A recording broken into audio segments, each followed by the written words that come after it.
Hello, I'm Angellica Bell and I really want some advice on how to prepare for cycling in colder weather. So I found myself an expert to give me some tip-top tips. Jenni Gwiazdowski runs the London Bike Kitchen, an open DIY bike workshop teaching people how to repair bikes. Hello. Hello, welcome. Thank you so much. Well, this place is pretty cool. I'm glad you think so. Yeah. I set it up about 8 years ago, and we've been teaching people about anything they want to know about bikes. We do a women and gender variant night. We started doing women of color nights now, and the goal is just to get more people riding bicycles through understanding how their bike works. Now Jenny, I know that lights are so important for your bike and I haven't managed to sort them out yet, but what advice can you give me? There's so many different kinds, and I think it can be quite bewildering. Where you are riding will dictate what kind of light you should have. So if you're riding in a city where there's a lot of street lighting, you actually don't need a big, giant, tractor beam light. You don't need that. This light is good for like country lanes, so where, again, there's not really any street lighting. It makes total sense about having different lights for different purposes, but can you get one light which can adjust so that maybe 1 minute you're cycling in the city, but then 10 minutes later you could be out of the city on country lanes? Most of these really strong beam lights will have multiple settings. Okay. So you can always bring it down to the lowest setting when you're in the city, and then when you get into the countryside, you can crank it up. If you do only have one like really strong light, just make sure you point it down when you're in the city so that you don't blind other people.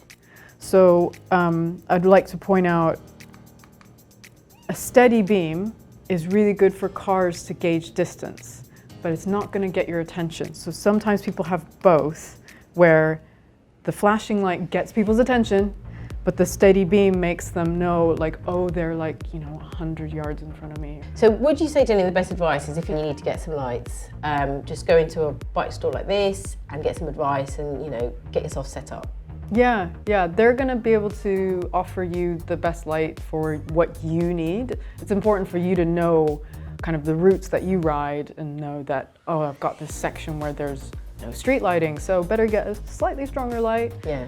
And tell that to the person in the bike shop and they'll be able to help you out.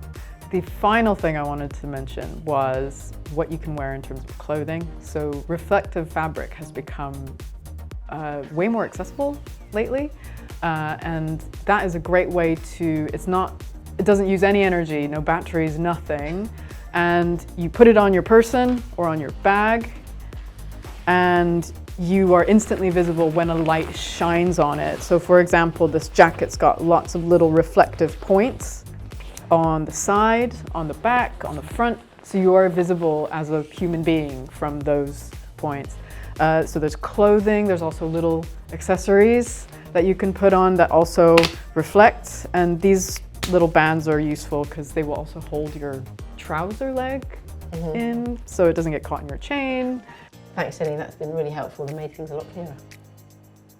Oh, Jenny was brilliant. I feel much more prepared now that I've got my lights fitted. If you want to know more about cycling during the colder months, check out Cycling UK's website for more info. Remember, cycling is a great way to stay healthy and active, so don't give up on it just because winter is here.